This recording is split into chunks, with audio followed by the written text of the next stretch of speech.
تماما بالاشتراك في القناة وتفعيل الجرس ليصلكم كل ما هو جديد.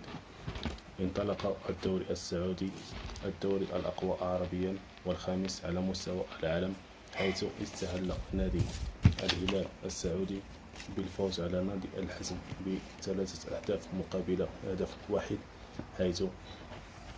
قام بتسجيل 3 أهداف اللاعب البرازيلي القادم من نادي ليفربول الإنجليزي روبرتو فيرمينيو، فيما استطاع نادي الحزم تسجيل هدف واحد، حيث بدأ نادي الهلال بداية قوية الذي عرف انتداب مجموعة من اللاعبين، أبرزهم اللاعب الجزائري رياض محرز الذي شكل ثنائيا قويا مع لاعب نادي فيرمينيو ونادي ليفربول السابق، حيث استطاع اللاعبان إظهار مجموعة من المهارات وتقديم أداء جيد الذي ساعد في تتويج نادي الأهلي والفوز ب3 أهداف مقابل هدف.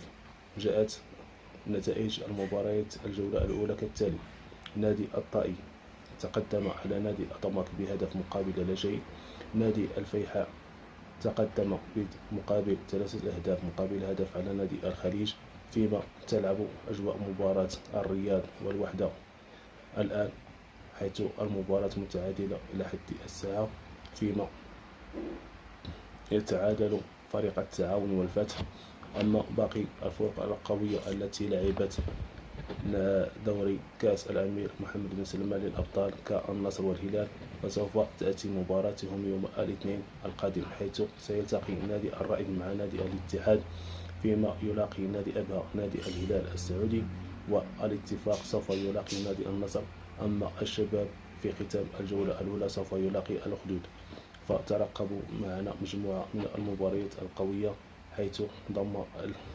الدوري السعودي أبرز اللاعبين، حيث قام ويقاوم ويهدد مجموعة من الدوريات باستقطاب مجموعة من الأندية السعودية